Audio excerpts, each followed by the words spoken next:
Hello YouTube. In some of my previous videos I have told you about the Russian territory of the Far East.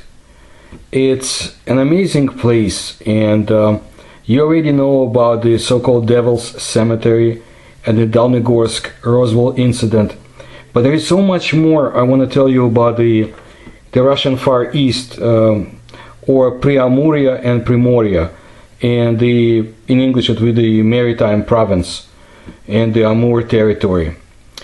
Now, the natives of Preamuria and Primoria did not consider anomalous phenomena to be anomalous. They knew and accepted poltergeist, the snowman, UFOs, and the flying man. Then came the Soviet regime with its re-education campaigns and scientific atheism. The natives had their own words for anomalous phenomena, though in some legends, testimonies, eyewitness reports, and accounts survived the communist rule.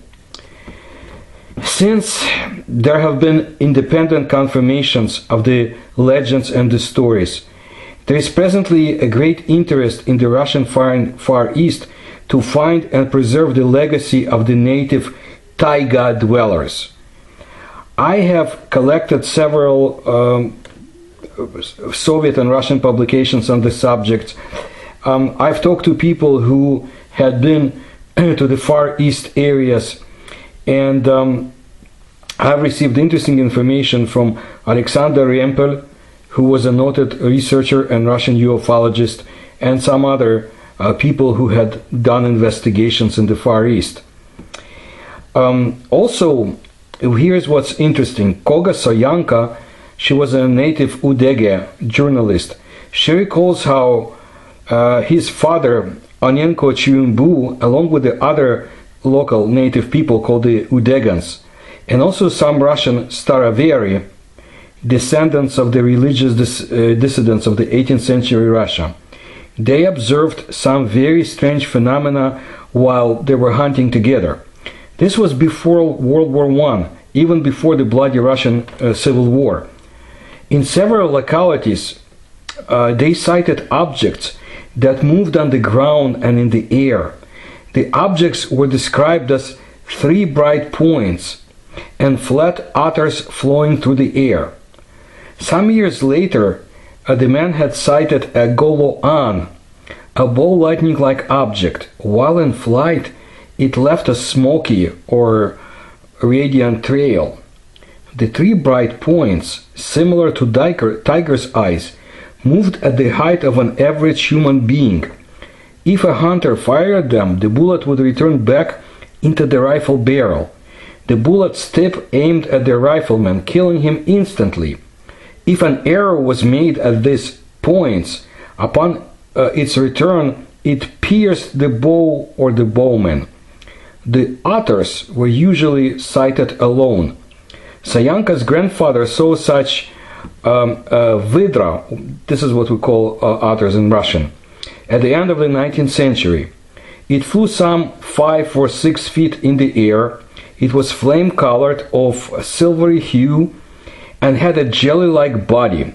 It was 2 or 3 times larger than an average otter, and it moved at greater than speed than just walking. The Udege natives chased it, hitting it with their poles, shouting. When hit, an otter would break into several pieces that would at once reconnect, and the creature would continue its flight in the air, swaying as if rolled by waves. Reaching the river, the object would descend and dissolve in the water. On occasions, it would emerge and reach the opposite river bank. The section of a pole that actually touched the otter assumed an oily grayish-silvery color that would fade away in about 5 minutes. Koga Sayanka asked his father if he was not tempting fate by chasing the airborne otters. The old man replied that the shamans assured the natives that if an airborne otter should appear in the vicinity of a nomad camp, a person might hit it with poles, uttering certain shouts and exorcisms, and not be afraid for his or her life. There are other very interesting legends, for example, the one of the so-called Devil's Fiery Skull. The elders told stories about the Amban Hotongon, or Devil's Fiery Skull. The size of such a skull varied, but was something like a kitchen cauldron. A skull appearing near a dwelling was able to scare people to such an extent that they could neither move nor lie down. To put it into the 21st century terms, the skull had adverse biological and physiological effects on human beings.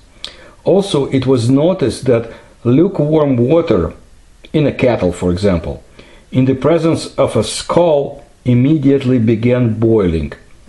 Legends about black dogs had it that people could sometimes, at certain hours of the night, see terrible, spectral, ghostly beings at which the dogs were loudly barking.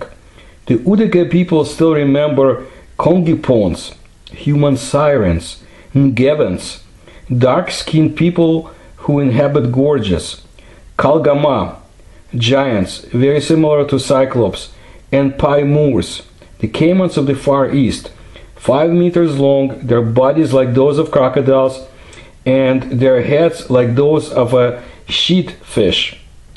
To this day, the Udege people tell of Kongipons and hovering tripods in the upper reaches of the Anya River.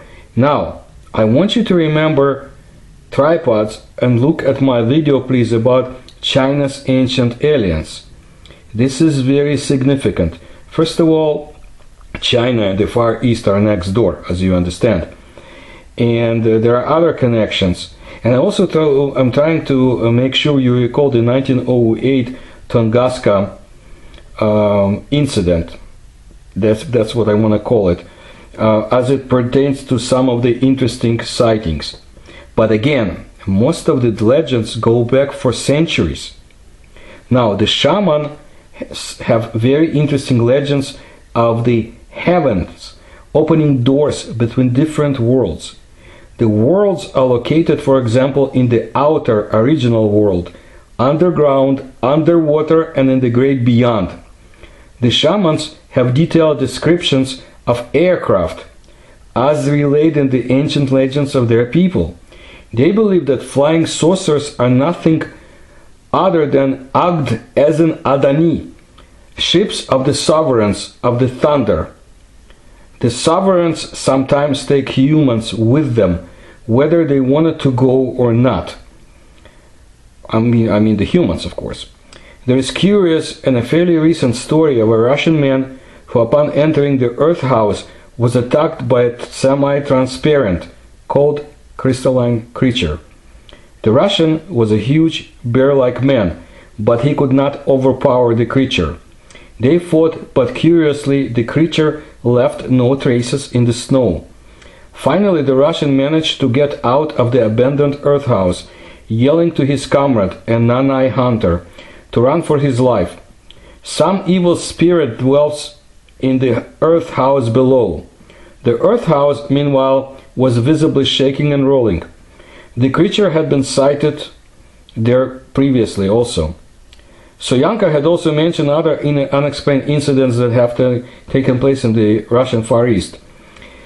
It is a vast territory that is yet to be explored. Someday, perhaps, its secrets will be solved. And it is populated, of course, but there's not enough people to see and study everything that's there.